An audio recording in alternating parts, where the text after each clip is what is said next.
오늘 잠들기 전 묵상 한 구절을 시작하겠습니다. 오늘 잠들기 전 묵상 한 구절은요. 시편 130편 1절부터 131편 3절까지 말씀입니다. 오늘은 잠목을 시작하고 처음으로 혼자 하는 잠목 시간이에요. 오늘은 말씀을 제가 다 읽겠습니다. 오 여호와여, 깊은 곳에서 내가 주께 부르짖었습니다. 주여, 내 소리를 들으소서. 자비를 바라며 부르짖는 내 소리에 주의 귀를 기울이소서. 여호와여, 주께서 죄를 지적하신다면 오 주여, 누가 견뎌낼 수 있겠습니까? 그러나 용서가 주께 있으니 주는 경외를 받으실 분이십니다. 내가 여호와를 바라고 내 영혼이 기다리며 내 여호와의 말씀에 소망을 두고 있습니다. 내 영혼이 주를 기다리는 것이 아침이 오기를 기다리는 파수꾼보다 더 간절합니다.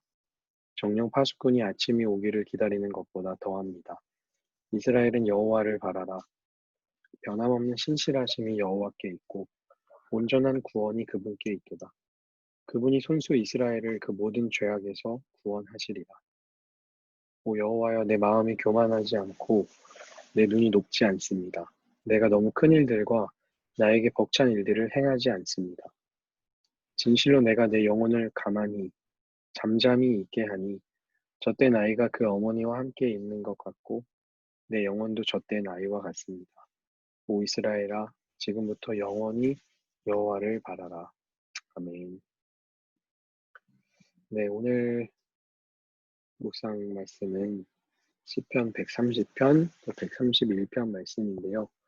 시편의 기자가 간절히 기다리는 마음을 시에 표현을 했어요. 시편 130편 6절에 보면 내 영혼이 주를 기다리는 것이 아침이 오기를 기다리는 파수꾼보다 더 간절합니다. 정녕 파수꾼이 아침이 오기를 기다리는 것보다 더합니다. 라는 이야기를 합니다. 그러니까 하나님을 간절히 기다리고 있는 그 마음이 있었던 것 같아요. 이 시를 쓰고 있는 사람이. 그런데 그 이유가 무엇이냐면 그 하나님께서 용서의 하나님이시기 때문입니다. 시편 130편 3절에 보면 주께서 죄를 지적하신다면 누가 견뎌낼 수 있겠습니까? 라는 이야기를 하죠. 의로운 사람이어서 하나님을 기다리는 게 아닙니다. 이 사람도 하나님께서 내 죄를 지적하면 나는 진짜 견딜 수가 없을 텐데라는 그런 큰 죄를 가지고 있었던 사람인 것 같아요. 자기가 의로운 사람이니까 오십시오라고 한 게 아니고요. 4절에 보니까 용서가 주께 있으니 주는 경외를 받으실 분입니다. 하나님께서 용서하시는 분이기 때문에 간절히 기다리고 있었던 거죠. 그래서 1절에서 어떻게 시편을 시작했냐면 깊은 곳에서 내가 주께 부르짖습니다. 라는 이야기를 하는 거죠.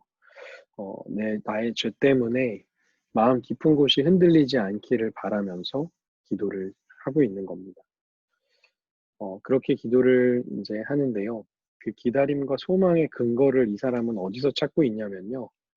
5절에 보니까 내가 여호와를 바라고 내 영혼이 기다리며 여호와의 말씀에 소망을 두고 있습니다. 이 기다림과 소망은 여기선 다른 단어로 쓰였지만 사실 기다림과 소망은 같은 영역이잖아요.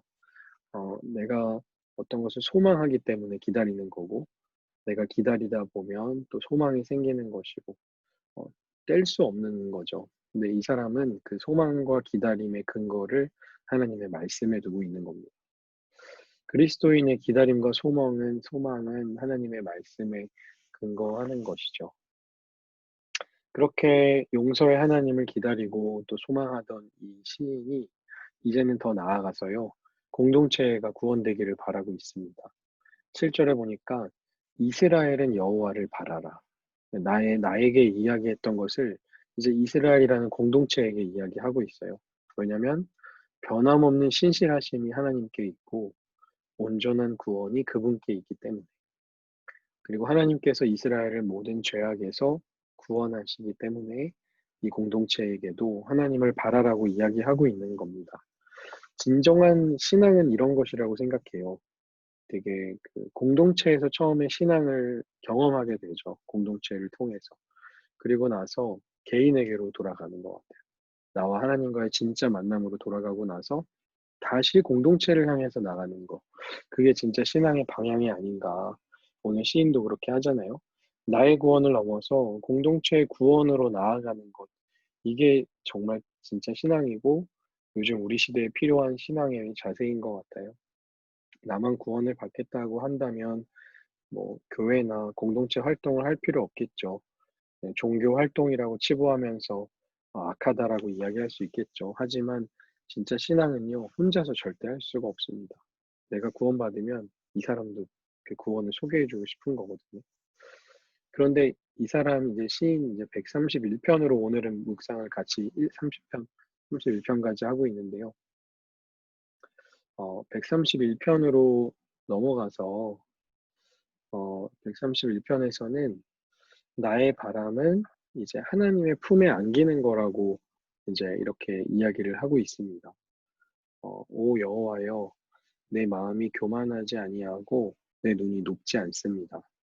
내가 너무 큰 일과 나에게 벅찬 일들을 행하지 않습니다. 라고 이야기하는 거죠. 이것은 이제 다윗의 시인데요. 다윗이 바라는 것은 하나님께 교만하고 또 높은 것을 바라는 것이 아니고 큰 일, 내가 할 수 없는 벅찬 일들을 하겠다고 하나님께 바라는 것이 아니고 내 영혼을 가만히 잠잠히 있게 해달라고 기도하는 거죠.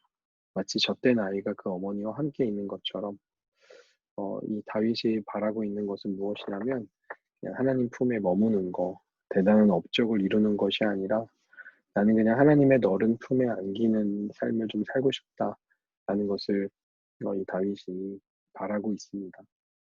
오늘 말씀을 다시 정리를 해보면요. 시인은 간절한 마음으로 하나님을 기다리고 있어요.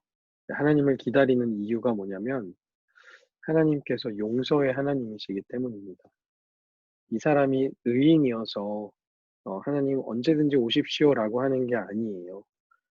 내가 의로운 상태일 때 하나님이 오실 수가 없어요. 우리는 죄인이니까요.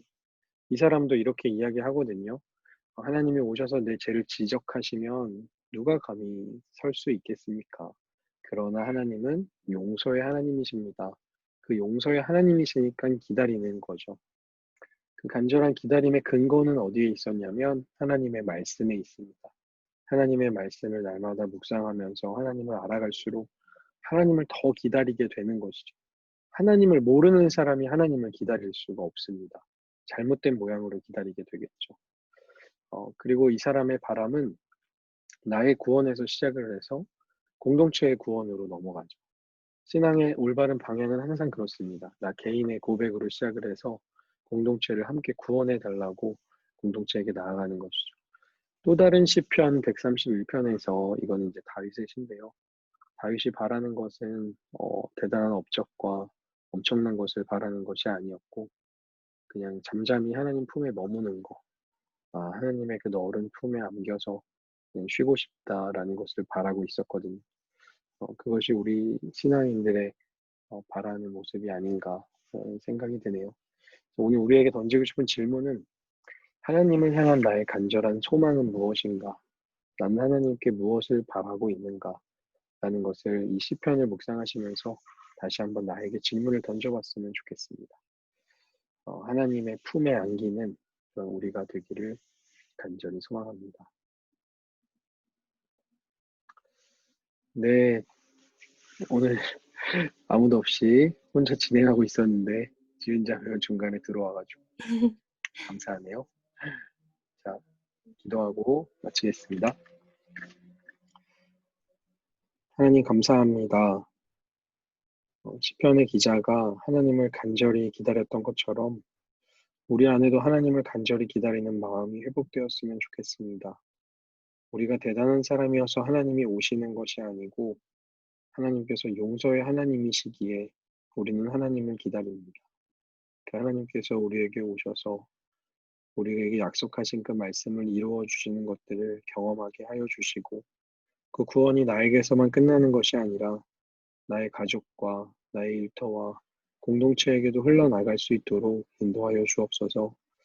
바쁘고 분주한 삶을 살아야만 그것이 대단한 삶이라고 말하고 있는 이 시대를 살아가는 우리들에게 다윗의 고백과 같은 크고 대단한 업적을 남기기 위한 신앙생활이 아니라 하나님의 너른 품에 안길 수 있는 그런 우리가 될 수 있도록 인도하여 주옵소서. 이 밤에도 평안함 주실 줄 믿습니다. 감사드리며 예수님의 이름으로 기도합니다. 아멘. 아멘. 감사합니다. 감사합니다, 목사님.